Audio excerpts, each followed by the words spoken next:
to make that wish, to seal that wish forever, you must kiss the person sitting next to you. And the rule says it has to be a French kiss as well.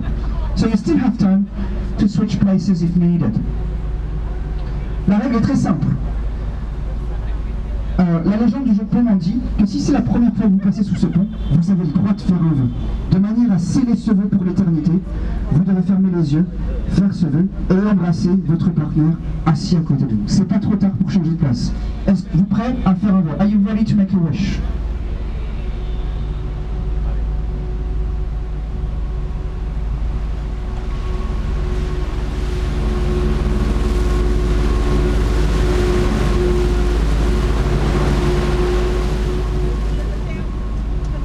And I hope your wish will become true from the bottom of my heart, of course. Et j'espère que votre vœu se réalisera du fond du cœur. Alléluia.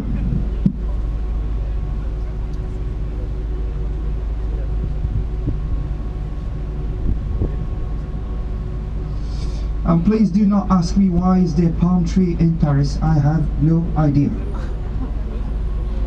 Voilà, ça sert à rien de me demander pourquoi il y a des palm trees, des palmiers, pardon, sur ce pont, car je n'en ai aucune humble idée.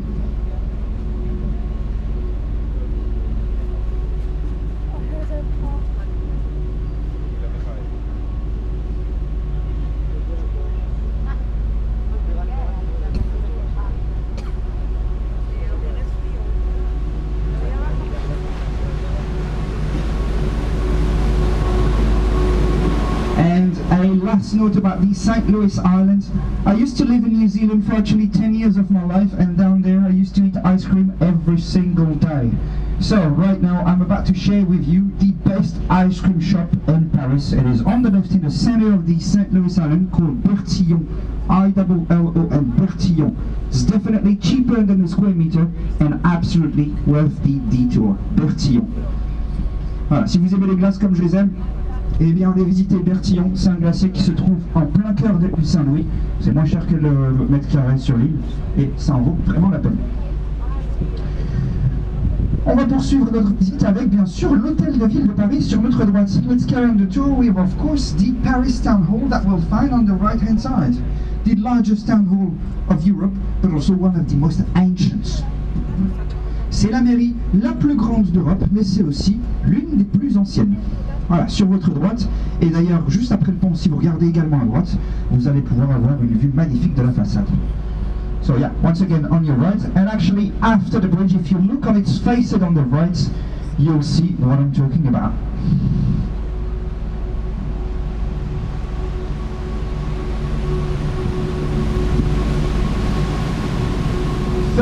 First hospital ever built in Paris, the first public hospital ever built in Paris.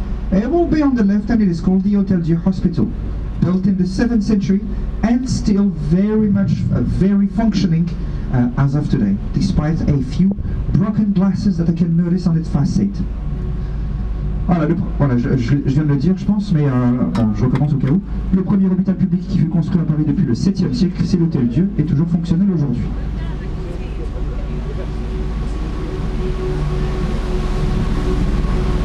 And on the left, after the following bridge, just beside the conciergerie, we will find the clock tower, the first clock that became available to the Parisians since the 14th century, and of course, working today.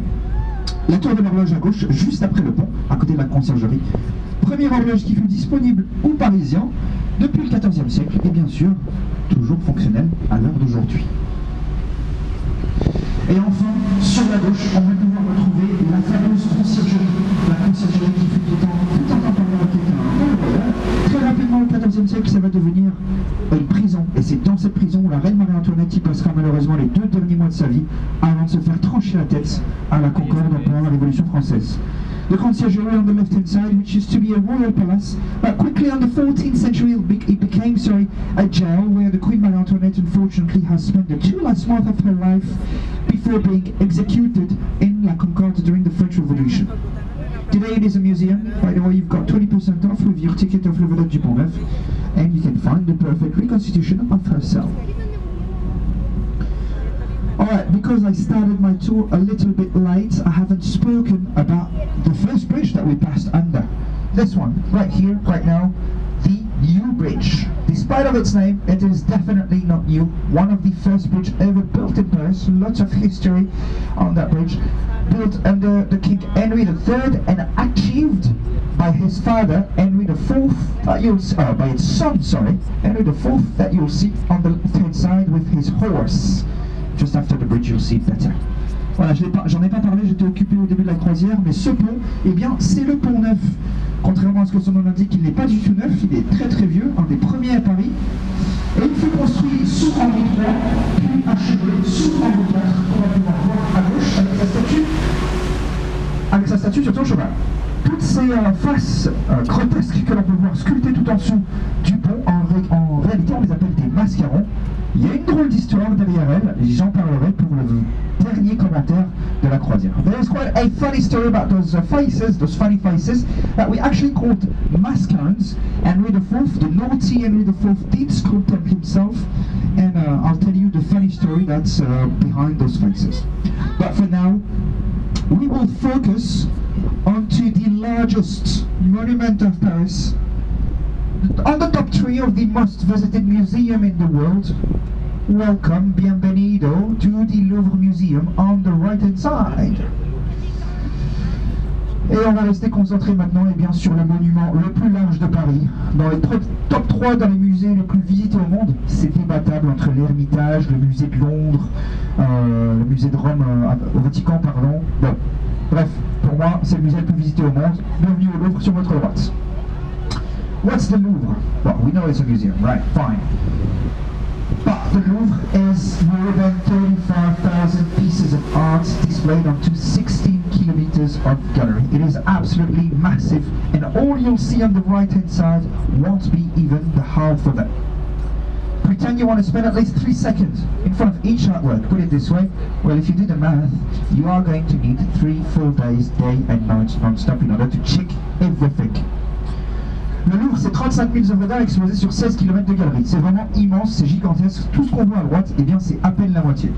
Prétendez que vous voulez passer, disons, 3 secondes en face de chaque œuvre d'art. Eh bien, si on fait les maths, ça reviendrait à 3 jours, jour et nuit. Il va vous falloir 3 jours, jour et nuit non-stop pour pouvoir tout visiter. C'est vraiment immense, comme je viens de le dire. Parlons histoire. Let's speak about history. Louvre got built on the 12th century by the French king Philippe Auguste as a fortress to protect ourselves against the British. Actually, the British, Richard the Lionheart, which was king of England but also Duke of Normandy. We did have to protect ourselves. Further later, it will become a royal palace when the Louvre would lose its defensive role. So it will become a royal palace where a few French kings will spend a bit of their life. And then after the French Revolution, it will become the Louvre Museum that we know today. Parlons histoire. Un peu d'histoire sur le Louvre. Le Louvre fut édifié au XIIe siècle comme étant un château fort. Château fort pour se protéger bien, principalement des Anglais. Richard Cœur de Lion, roi d'Angleterre, mais aussi duc de Normandie. Je ne l'ai pas dit, mais il fut construit par Philippe Auguste au XIIe siècle. Par la suite, eh bien, le Louvre va perdre son rôle défensif et en effet, ça va devenir un palais royal où plusieurs rois français vivront. Charles V, Louis XIV, François Ier avant d'aller à Chambord, plein de rois français. Et par la suite, après la Révolution française, eh bien ça deviendra le Louvre que l'on connaît. Vous savez, je vous ai parlé d'histoire là, l'histoire du Louvre. J'ai mis 45 secondes à parler de l'histoire du Louvre. Mais en réalité, je viens de rétrécir 800 ans d'histoire en 45 secondes. Alors, je vous invite vraiment à aller voir le Louvre, à aller voir... je vous invite vraiment à aller visiter le Louvre et en apprendre davantage. So, I've just been talking about the Louvre for 45 seconds, about its history, but actually I just shrunk 800 years of history onto 45 seconds. So what I'm trying to say, take a day to go to the Louvre. Don't take the 3 days, you don't need it, you don't need to see everything, but have a look and go and see the most important thing, just like the old fortress. The Louvre is not our favorite museum. No. Our favorite museum is on the left, and it is, of course, Orsay Museum. Le Louvre, en réalité, c'est pas notre musée préféré. Certainement pas. Notre musée préféré, il est à gauche, et c'est bien sûr le musée d'Orsay.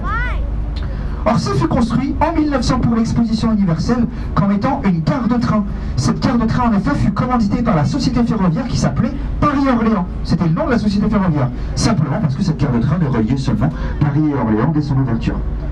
86 ans plus tard, pour être exact, j'aime bien être exact, eh bien ça deviendra un musée qui va recouvrir toutes les œuvres d'art du 19e siècle, oui, du 19e siècle, et on y trouvera plein d'impressionnistes, d'artistes comme Renoir, Vaugin, Claude Monet, Van Gogh qui s'est coupé l'oreille, Eugène Delacroix et plein d'autres. So Orsay got built in 1900 for the World Fair of Paris. The World Fair of Paris of 1900 was a massive thing. I'll talk about it later. As a train station, and this train station would only link Paris and Orléans back in the days. It was a train station for 85 years roughly. In 1986, it will become a museum, and this museum will cover all the artwork, all the masterpieces from the 19th century. And you would find in there all the world's known artists from the 19th century, like I just said before in French. Alright, I'm gonna pick someone in this boat that is not from France. Alright, I'm gonna ask you if you know when was the French Revolution. When was it? Bastille Day. When was Bastille Day? Bastille Day. No? Bastille Day? Come on. Bastille Day, anyone? When was it? Have I got an answer on the upper deck? What year? What year? 1789. You were very close. Well done. Bastille Day, 14th of July, 1789. On that day, well, we took the Bastille, but we also destroyed the fortress that used to be found there. And we used each one of those stones to build the most symbolic bridge of Paris. It is right here. The Concorde Bridge, linking obviously the Concorde Square on the right to the French Parliament on the left. I can tell you that tonight it is not a good show in the French Parliament because our government is about to fall today. I found it funny. Yes, indeed.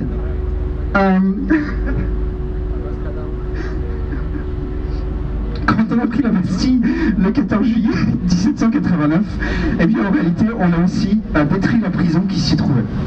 On a utilisé toutes les pierres de cette prison pour y construire le pont le plus symbolique de Paris, le pont de la Concorde du statue de la Tête. Il y avait bien sûr la place de la Concorde à l'Assemblée nationale, et c'est d'ailleurs, c'est pas joli ce soir à l'Assemblée nationale, puisque notre gouvernement est sur le point de se faire renverser avec la motion de censure du Premier ministre Barnier. C'est pas gagné.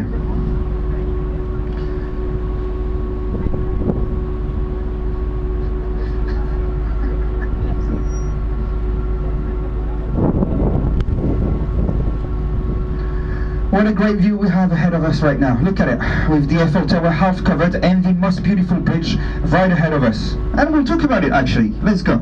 The most beautiful bridge of Paris facing us, the Alexander III Bridge. Built for the World Fair of 1900 as well, it actually represents the friendship between the two countries, France and Russia. Take a look at its center. You will find the gilded coat of arms of the city of St. Petersburg, with a nymph on each side, representing the Neva River, which is the local Russian river flowing through that city.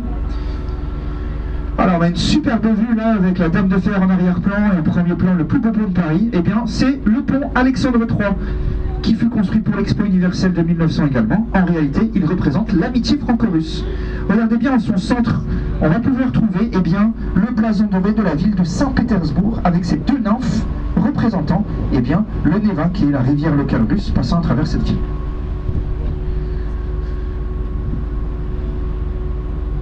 And if you are on the upper deck, on the left-hand side, far on the horizon, you will notice the Invalid Hotel, the gilded dome of the Invalid Hotel. French Army Museum, but also the coffin of Napoleon first.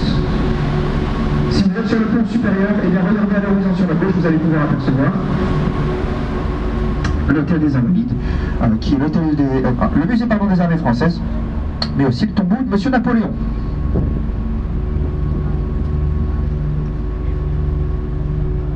Do they have left and rights different here? This was left. Over there. Oh, I thought that was the dome.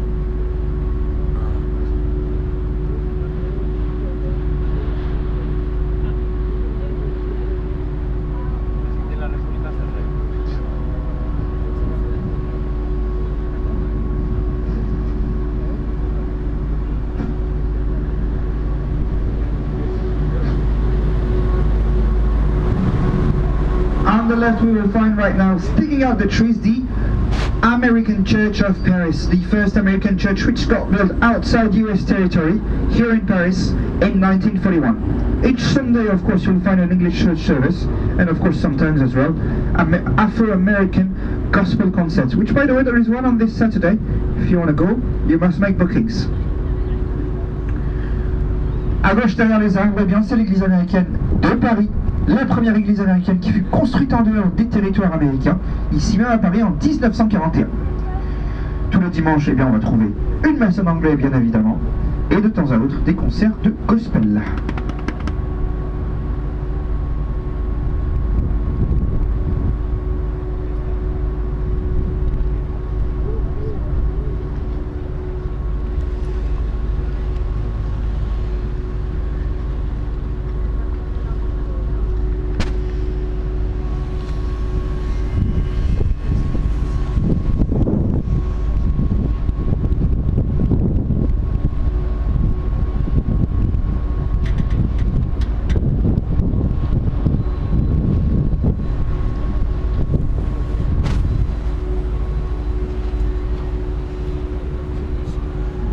And between our current position and the Eiffel Tower, look carefully, speaking about churches, let's speak about another church, we will find together the Russian Orthodox Church, most recent monument of Paris, since it was gifted by our dear friends Vladimir Putin in 2016. En parlant d'église, eh bien à gauche on va pouvoir retrouver entre nous-mêmes, entre notre position actuelle et la Dame de Fer, la Tour Eiffel, on va pouvoir retrouver l'église orthodoxe russe, le monument le plus récent de Paris puisqu'elle fut offerte par Poutine en 2016.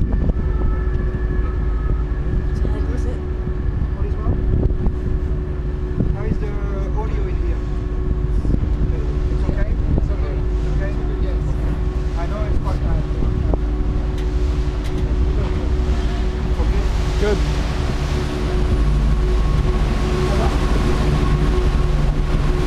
It lights up in 9 minutes. And let's speak about now the Star of Paris,